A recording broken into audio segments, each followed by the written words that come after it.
இங்க இந்த அரசர் தினமுமே காட்டுக்குள்ள இருக்க ஒரு காளியம்மன் கோயிலுக்கு பூஜை பண்றதுக்காக வருவாரு.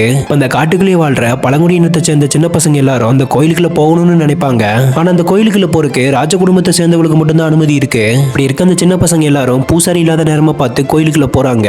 அதுல இருக்க ஒரு குட்டி பொண்ணு அங்க இருக்க ஒரு முத்து எடுத்து பாத்துக்கிட்டு இருப்பா. அப்பன்னு பார்த்து அந்த கோயிலோட பூசாரி இரவும் அந்த பொண்ணு முத்த பயந்து போய் கையில எடுத்துட்டு வந்துடுறா. அந்த குட்டி பொண்ணுமே அந்த முத்த சாமி கிட்ட இருந்து எடுத்துட்டு வந்தனால கீழே போடாம அவங்க இடத்துல இருக்க ஒரு கோயில வச்சிடறா. இதை தெரிஞ்சுக்கிட்ட அரசரும் அந்த பழங்குடியினரோட கோயிலை எரிச்சது மட்டும் இல்லாம அவங்கள கொல்ல சொல்லியும் உத்தரவு போட்டுறாரு. இப்ப இவங்க எல்லாருமே பயந்து போய் ஒரு குகைக்குள்ள ஒளிஞ்சிட்டு இருப்பாங்க. அந்த குட்டி பொண்ணுக்கு ஏதோ சவுண்ட் கேட்கிற மாதிரி இருக்கவும் அந்த குட்டி பொண்ணு கையில தீப்பந்தத்தை எடுத்துட்டு போய் பாக்குறா. பார்த்தா அந்த இடத்துல தலை வெட்டப்பட்ட நிலையில ஒரு சிலை ஒண்ணு இருக்கு. அந்த குட்டி பொண்ணு சிலையை தொட்டு பார்த்துட்டு இருக்கும்போது அங்க இருக்க நிறைய வௌவால்லாம் அந்த பொண்ணு கடிக்குது. அந்த பொண்ணும் அம்மான்னு சொல்லி கத்த அந்த பொண்ணோட அம்மாவும் பாக்குறதுக்காக போவாங்க. ஆனா அதுக்குள்ள அந்த ராஜாவோட ஆட்கள் குகைக்குள்ள வந்து அவங்க எல்லாத்தையுமே அங்கிருந்து இழுத்துட்டு போயிருவாங்க.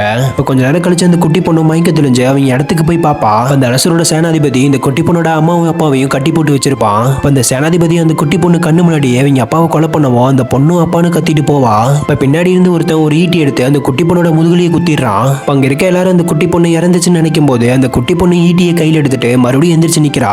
இதை பார்த்த சேனாதிபதியும் அவங்க ஆட்கள் அனுப்புறான். அந்த குட்டி பொண்ணு அவங்க எல்லாத்துக்கூடயுமே சண்டை போடுறா.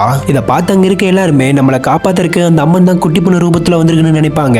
அந்த சேனாதிபதி மறுபடியும் அந்த குட்டி பொண்ணு கண்ணு முன்னாடியே அவங்க அம்மாவை கொலை பண்ணிடுறான். இதை பார்த்து அந்த குட்டி பொண்ணுக்கு இன்னும் கோவம் வந்து அதே இடத்துல அந்த சேனாதிபதியை கொலை பண்ணிட்டு அவங்க அம்மாவை போய் பாப்பா. அந்த குட்டி பொண்ணோட அம்மாவுமே நீ இங்க இருந்தா இன்னும் நிறைய பேர் உன்னை தேடி வருவாங்க, இங்க இருந்து ஓடிடுன்னு சொல்றாங்க. அவங்க அம்மா சொல்றதை கேட்டு அந்த குட்டி பொண்ணு அந்த காட்டை விட்டே தப்பிச்சு போயிடுறா.